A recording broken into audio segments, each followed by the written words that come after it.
नमस्कार साथियों, कक्षा प्लस के इस डिजिटल प्लेटफॉर्म पे आप सभी का स्वागत है। आज अपन पढ़ेंगे राजस्थान राज्य मानवाधिकार आयोग। ये जो टॉपिक है ये वरिष्ठ अध्यापक के अंदर एक महत्वपूर्ण टॉपिक है। इसको शुरू करते हैं। देखिए, राजस्थान राज्य मानवाधिकार आयोग साथियों, यह एक सांविधिक आयोग है। कैसा आयोग है? सांविधिक आयोग है।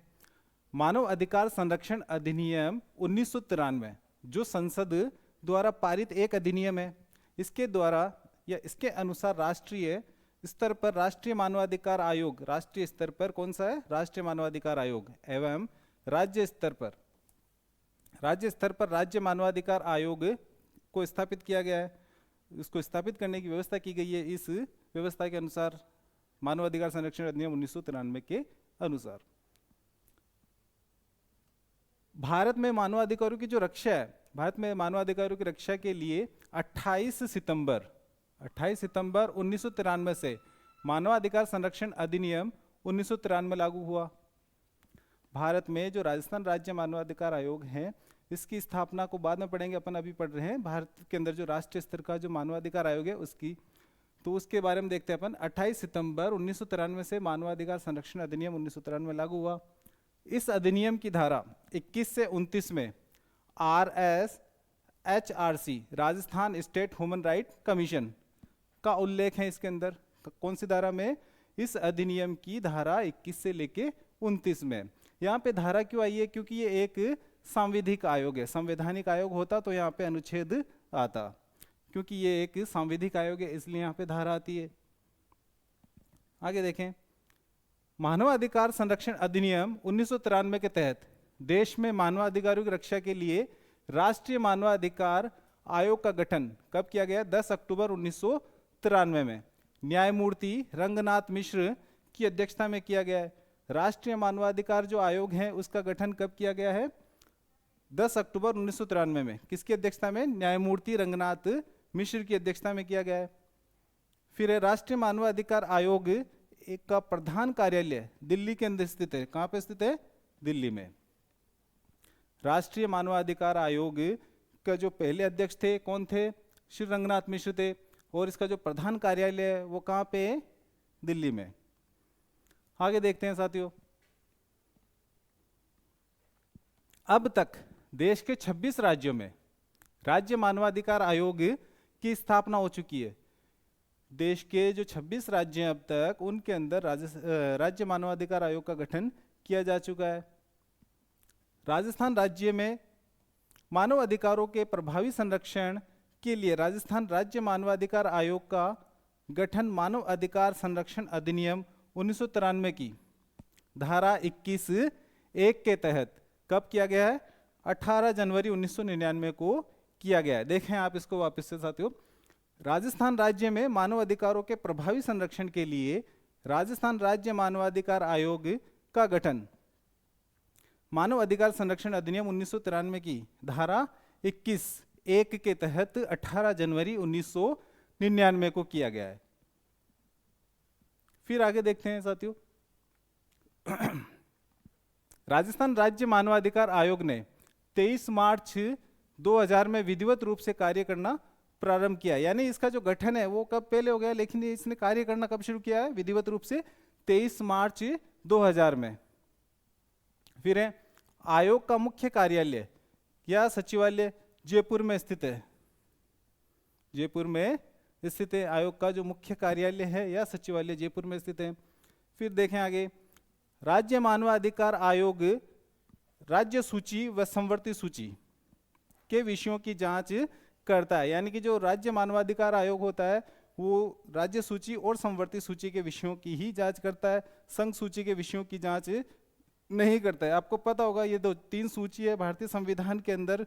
शक्तियों को, केंद्र सरकार की शक्तियां और राज्य सरकार की शक्तियों को 3 सूचियों में विभाजित किया गया है, संघ सूची, राज्य सूची और संवर्ती सूची। चूंकि संघ सूची के विषयों पर कानून बनाने की जो शक्ति होती है वो संघीय सरकार की होती है, इसलिए उसकी जांच भी जो केंद्रीय या राष्ट्रीय जो मानवाधिकार आयोग है वो इसकी जांच करता है, जबकि जो राज्य मानवाधिकार है वो राज्य सूची और संवर्ती सूची के विषयों की जांच करता है।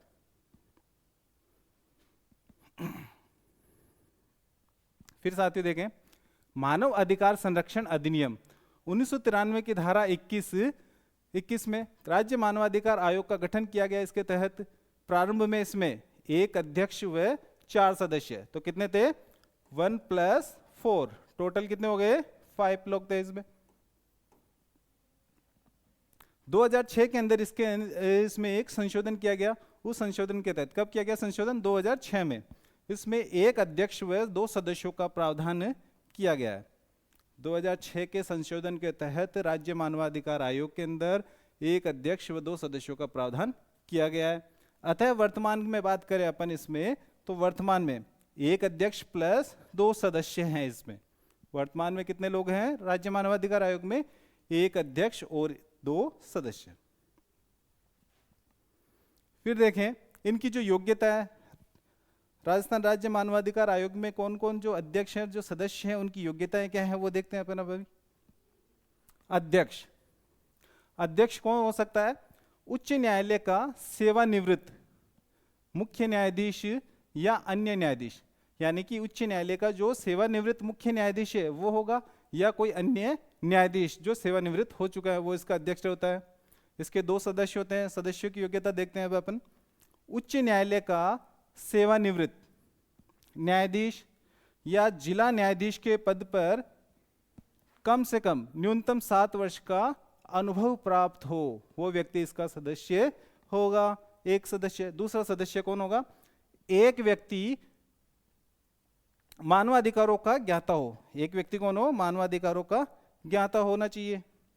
तो अध्यक्ष के लिए योग्यता है कि उच्च न्यायालय का सेवानिवृत्त न्यायाधीश या अन्य न्यायाधीश हो, जबकि जो 2 सदस्य हैं उनके लिए योग्यता क्या है, उच्च न्यायालय का सेवानिवृत्त न्यायाधीश या जिला न्यायाधीश के पद पर न्यूनतम 7 वर्ष का उसको अनुभव प्राप्त हो, और एक जो व्यक्ति होता है वो होता है मानवाधिकारों का ज्ञाता होना चाहिए, यानी उसको मानवाधिकारों के बारे में जानकारी होनी चाहिए। फिर आगे देखें साथियों, धारा इसकी मानवाधिकार आयोग है, इसकी जो धारा है 21, 22, इसके तहत देखें राज्य मानवाधिकार आयोग के अध्यक्ष व सदस्यों की नियुक्ति राज्यपाल के द्वारा एक 4 सदस्यों की समिति की सिफारिश पर की जाती है। यानी कि राज्य मानवाधिकार आयोग के जो अध्यक्ष और जो सदस्य होंगे उनकी नियुक्ति कौन करता है, सबसे पहली बात ध्यान रखनी है, राज्यपाल करता है। राज्यपाल कैसे करता है, राज्यपाल एक 4 सदस्यों की समिति की सिफारिश पर करता है। उस 4 सदस्यों की समिति की उस 4 सदस्य समिति में कौन कौन लोग शामिल होते हैं वो आगे अपन देखते हैं। इस समिति की अध्यक्षता मुख्यमंत्री के द्वारा की जाती है, यानी मुख्यमंत्री इसकी अध्यक्षता करते हैं, तथा इस समिति में 3 अन्य सदस्य होते हैं। वो 3 सदस्य और कौन कौन से होते हैं, गृह मंत्री होता है राज्य का, विधानसभा का अध्यक्ष होता है, और विधानसभा में विपक्ष का नेता। तो ये मुख्यमंत्री तो अध्यक्ष हो गए, और 3 लोग ये हो गए, गृह मंत्री, विधानसभा का अध्यक्ष और विधानसभा में विपक्ष का नेता। तो वर्तमान में अगर अपन बात करें इसमें कौन कौन है, तो अपने मुख्यमंत्री राजस्थान के कौन है वर्तमान में, भजनलाल शर्मा।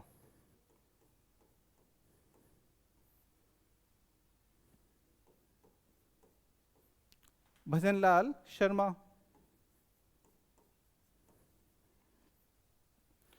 गृह मंत्री कौन है वर्तमान में, भजनलाल शर्मा, यही है।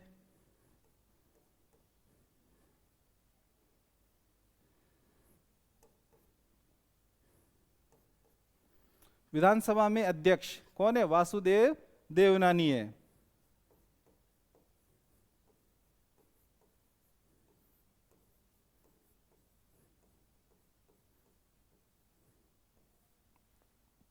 फिर है विधानसभा में विपक्ष का नेता वर्तमान में कौन है, राजस्थान विधानसभा में विपक्ष के नेता है टीकाराम जूली।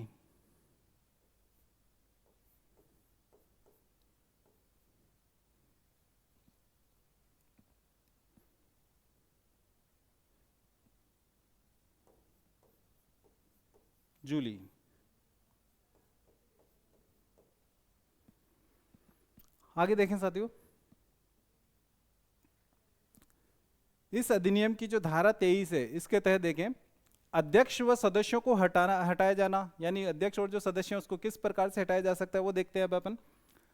सिद्ध कदाचार व असमर्थता के आधार पर सर्वोच्च न्यायालय की जांच के बाद राष्ट्रपति के द्वारा इनको हटाया जाता है। तो यहाँ पे ध्यान रखना है कि अध्यक्ष और जो सदस्य हैं उनकी नियुक्ति तो राज्यपाल करता है 4 सदस्यीय समिति की सिफारिश पर, और 4 सदस्य उस समिति में कौन कौन होते हैं? मुख्यमंत्री अध्यक्ष होता है, राज्य का गृह मंत्री होता है, विधानसभा में जो सदन का वो अध्यक्ष होता है वो होता है, और प्रतिपक्ष का नेता होता है उस समिति में।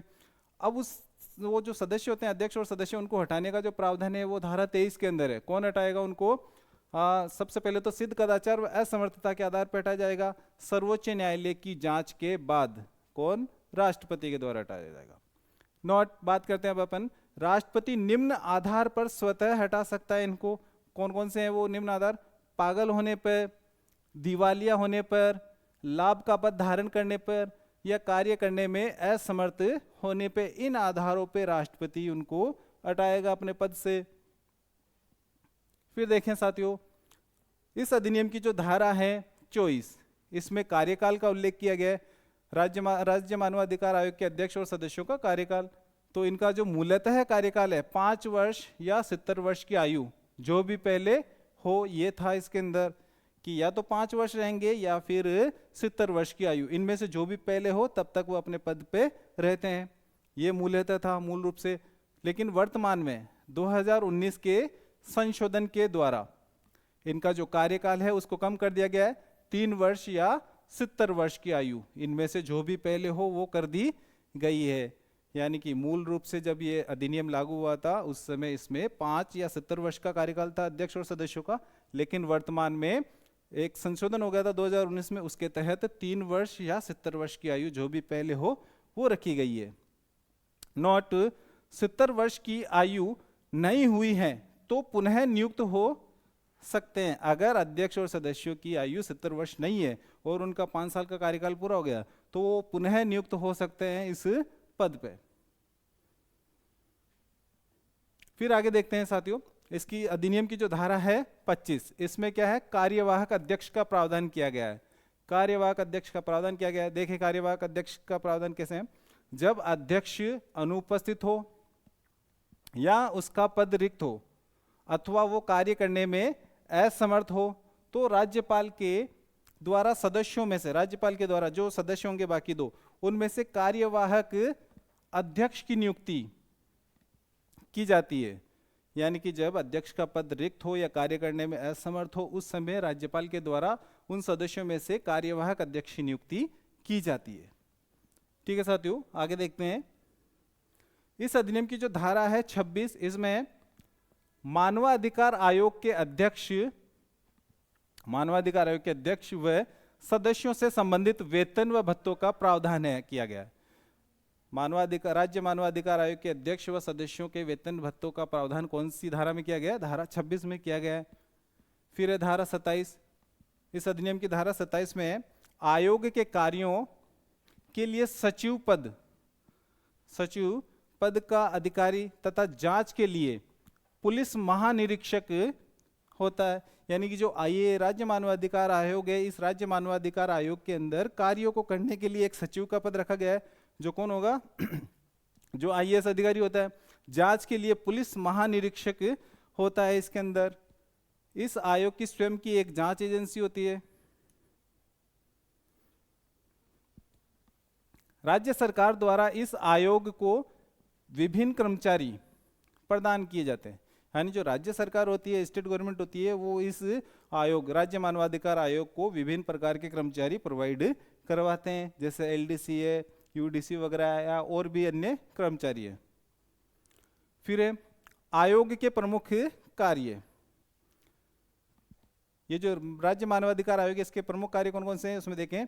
मानव अधिकारों का हनन होने पर संरक्षण प्रदान करना या बचाव करना। अगर किसी व्यक्ति के जो मानव होने के नाते उसको कुछ अधिकार मिले हुए, उन अधिकारों का हनन होता है तो उनको संरक्षण प्रदान करना या उनका बचाव करना, ये इसका महत्वपूर्ण कार्य है।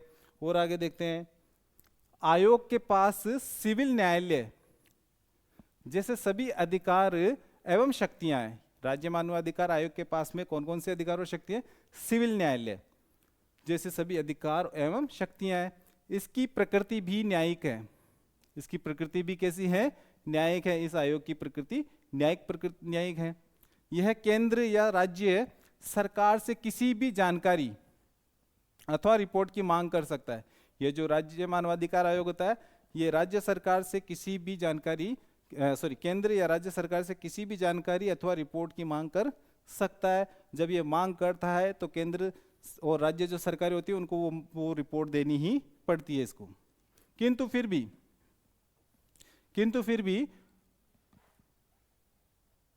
फिर भी आयोग का मुख्य कार्य सिफारिशी या सलाहकारी ही होता है।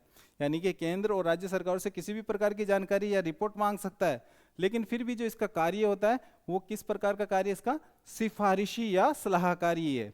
ये किसी मामले की जांच कर सकता है, उसकी दोषी को सजा नहीं दे सकता है, ये बाकी सब कुछ कर सकता है। ये सिफारिश करेगा न्यायालय से कि अमुक व्यक्ति ने दूसरे व्यक्तियों के मानवाधिकारों का हनन किया है, तो लिहाजा इसको उचित सजा दी जाए। तो ये सिफारिश करता है, स्वयं सजा नहीं देता है। फिर आगे देखें साथियों, यह मानवाधिकार का उल्लंघन होने पर दोषी को दंड देने का अधिकार नहीं रखता है। आयोग के कार्य निम्नानुसार हैं। यानी ये दोषी को मानवाधिकार का उल्लंघन होने पर ये दोषी व्यक्ति को दंड नहीं देता है, दंड देने की सिफारिश करता है न्यायालय से। फिर है इसके जो आयोग हैं, ये राज्य मानवाधिकार आयोग, इसके कार्य कौन कौन से हैं वो देखते हैं अपन। सबसे पहले है मानवाधिकारों के उल्लंघन की जांच करना एवं सुनवाई करना। फिर है जेलों व बंदी गृहों का निरीक्षण कर उनकी दशा सुधारने की कार्यवाही करना। यानी ये जेलों के अंदर, किसी भी जेल के अंदर, राज्य के अंदर जो भी जेलें होती हैं उनके अंदर जा सकता है, वहाँ पे जो बंदी होते हैं, बंदी गृह होते हैं, उनका निरीक्षण कर सकते हैं और बंदियों से मिल सकते हैं, उनकी हालचाल वगैरह पूछ सकते हैं कि उनको किस प्रकार से रखा जा रहा है। फिर है मानवाधिकार के क्षेत्र में कार्यरत संगठनों जिनमें एनजीओज को प्रोत्साहित करना। यानी कि जो राज्य मानवाधिकार आयोग है ये ऐसे कार्य भी करता है कि जो मानवाधिकार के क्षेत्र में कार्यरत जो संस्थाएं हैं या संगठन है या एनजीओज हैं उनको प्रोत्साहित करने का कार्य भी करता है। आगे है फिर मानवाधिकारों के क्षेत्र में शोध करना और इसे प्रोत्साहित करना। यानी कि मानवाधिकारों के क्षेत्र में जो भी शोध करते हैं तो उस शोध को प्रोत्साहित करता है, लोगों को बढ़ावा देता है कि आप भी इसके ऊपर रिसर्च करें, मानवाधिकारों को किस प्रकार से और प्रभावशाली बनाया जा सकता है, उसके लिए प्रोत्साहित करता है ये। फिर आगे हैं साथियों मानवाधिकारों के प्रति जन सामान्य में जागरूकता के लिए प्रचार प्रसार करना।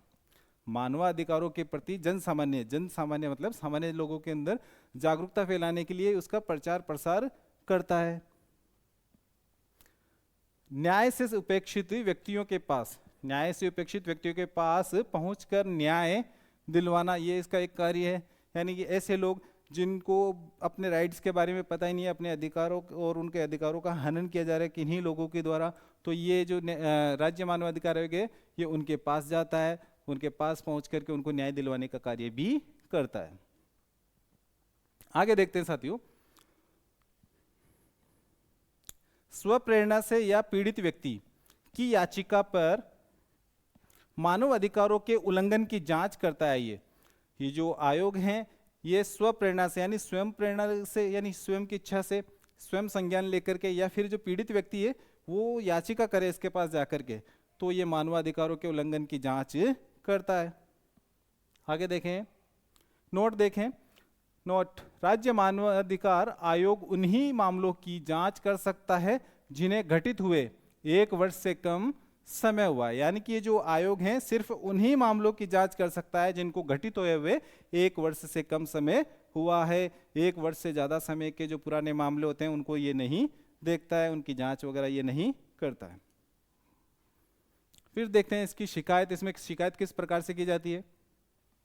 शिकायत आयोग में शिकायत लिखित में 8वीं अनुसूची में वर्णित किसी भी भाषा में की जा सकती है। यानी कि भारतीय संविधान के अंदर 12 सूचियां हैं, वो 12 सूची है, उसमें से 12 सूचियां, उसमें से एक 8वीं सूची है।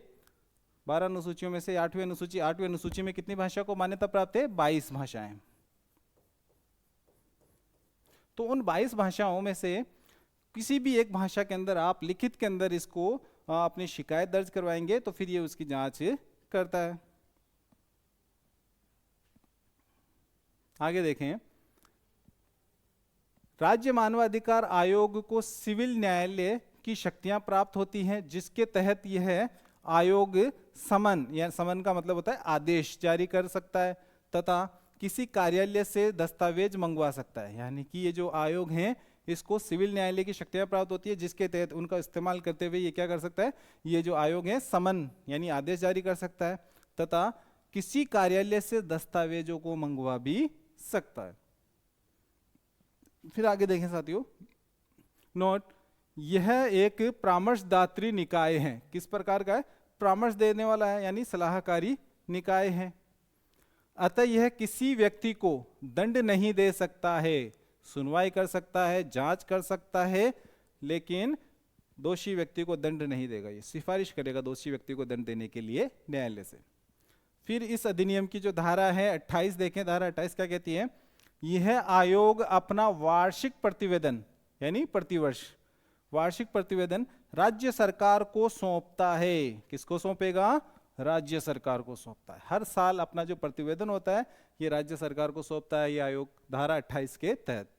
तथा सरकार इसे विधानसभा में प्रस्तुत करती है। सरकार को ये सौंपता है, फिर सरकार इसको राज्य की जो विधानसभा होती है उसके अंदर इसको प्रस्तुत करती है।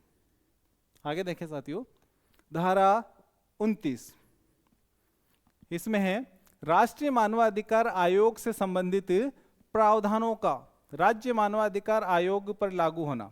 यानी कि जो राष्ट्रीय मानवाधिकार आयोग से संबंधित जो प्रावधान है उनका राज्य मानवाधिकार आयोग पर लागू होना है। इसके अंदर वे मामले जिनकी जांच राज्य मानवाधिकार आयोग नहीं करता है, वे ये नीचे लिखे हुए हैं, देखते हैं अब अपन। तो सबसे पहले तो धारा 29 देख लें आप, राष्ट्रीय मानवाधिकार आयोग से संबंधित प्रावधान है जो राज्य मानवाधिकार आयोगों पर लागू होते हैं। फिर है वे मामले जिनकी जांच राज्य मानवाधिकार आयोग नहीं करता है। कौन कौन से मामले हैं? सबसे पहले न्यायालय में विचाराधीन मामले, यानी कि ऑलरेडी ही ऐसे मामले जो पहले से ही न्यायालय के अंदर विचारणीय है या वहां पे चल रहे हैं, तो उनकी जांच कैसे कर सकता है। फिर है शिकायत अस्पष्ट होने पर, यानी कि कोई व्यक्ति है जो शिकायत लेके गया है इसके पास, लेकिन उनकी जो शिकायत है वो स्पष्ट नहीं है, अस्पष्ट है, तो उसकी भी जांच ये नहीं करेगा। फिर आगे देखें साथियों, 1 वर्ष या उससे ज्यादा पुराना मामला हो उसकी भी ये जांच नहीं करता है। यदि कोई मामला लोक सेवकों के विरुद्ध न हो, लोक सेवक यानी कि जो सरकारी कर्मचारी हैं, नेता वगैरह हैं, उनके खिलाफ ना हो, तो ये उनकी भी जांच नहीं करता है।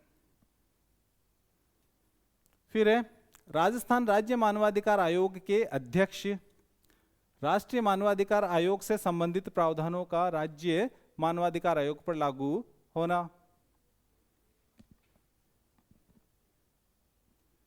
वे मामले जिनकी जांच मानवाधिकार आयोग नहीं करता है, सॉरी ये तो डबल आ गया वापस, तो इसमें वे मामले जो विचाराधीन हो इनकी जांच नहीं करता है। राजस्थान राज्य मानवाधिकार आयोग के अध्यक्ष, इनके अध्यक्ष, प्रथम अध्यक्ष कौन थे? राजस्थान राज्य मानवाधिकार आयोग के प्रथम अध्यक्ष न्यायमूर्ति कांता भटनागर। कौन थी? न्यायमूर्ति कांता भटनागर राजस्थान राज्य मानवाधिकार आयोग के प्रथम अध्यक्ष थी ये। और कब से कब तक रही है? 23 मार्च 2000 से 11 अगस्त 2000 तक रही।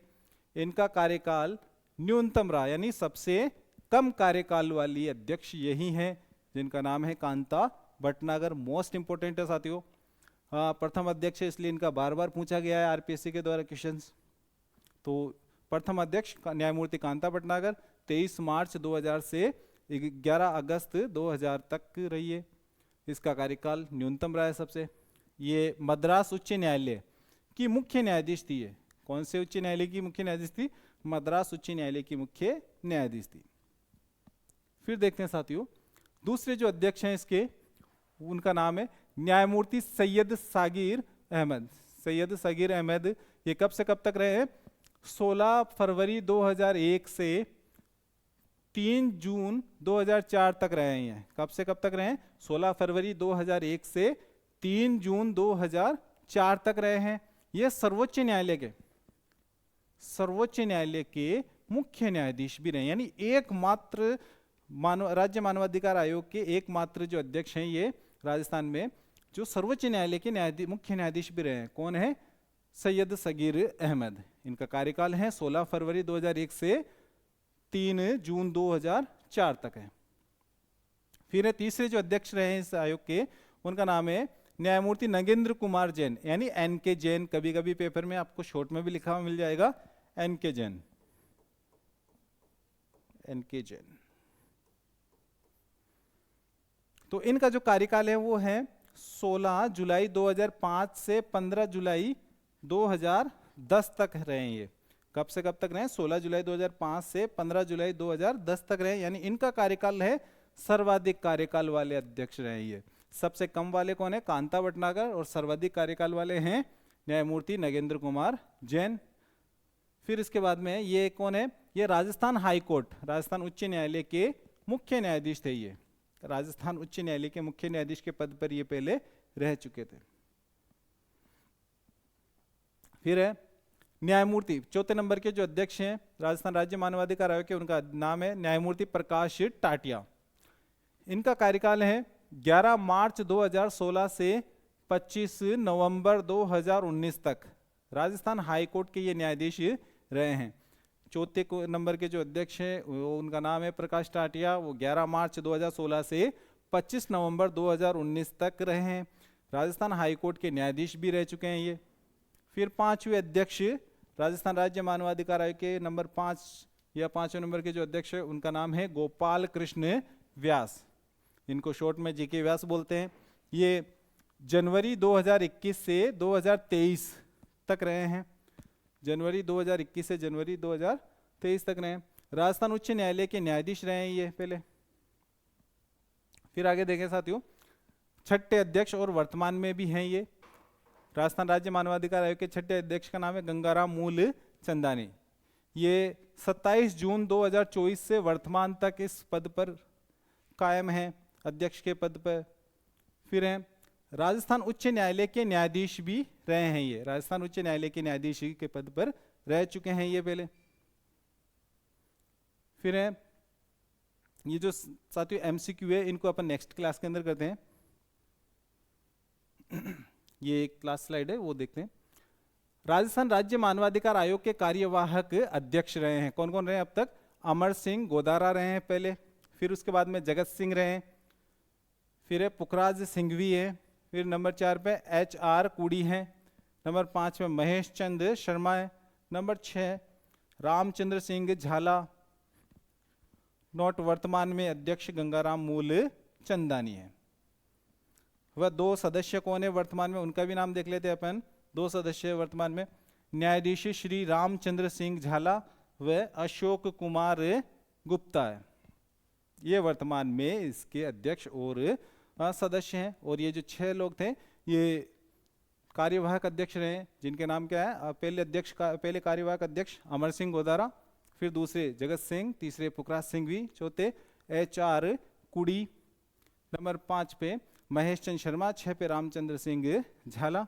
और वर्तमान में आपको पता है कौन है? गंगाराम मूलचंदानी इसके अध्यक्ष हैं। और 2 सदस्य हैं, न्यायाधीश श्री रामचंद्र सिंह झाला और अशोक कुमार गुप्ता। फिर है राजस्थान राज्य मानवाधिकार आयोग की एक अन्वेषण एजेंसी है। अन्वेषण का मतलब होता है जांच एजेंसी। इसकी स्वयं की एक जांच एजेंसी है। इस जांच एजेंसी में कौन कौन होते हैं? पुलिस महानिरीक्षक यानी कि IG, इंस्पेक्टर जनरल रैंक का अधिकारी होता है। इसमें एक सचिव होता है। राज्य सचिव रैंक का अधिकारी होता है। इसमें जो सचिव होता है वो राज्य सचिव की रैंक का अधिकारी होता है। ठीक है साथियों, ये जो अपन नेक्स्ट क्लास के अंदर करेंगे इसको। धन्यवाद साथियों। कक्षा प्लस का ये जो डिजिटल प्लेटफॉर्म पे जो हमारा वीडियो है देखने के लिए। आपको अगर ये वीडियो पसंद आया तो आप इसको लाइक करें, शेयर करें और सब्सक्राइब करें और अपने दोस्त साथियों को इसके बारे में बताएं। धन्यवाद साथियों।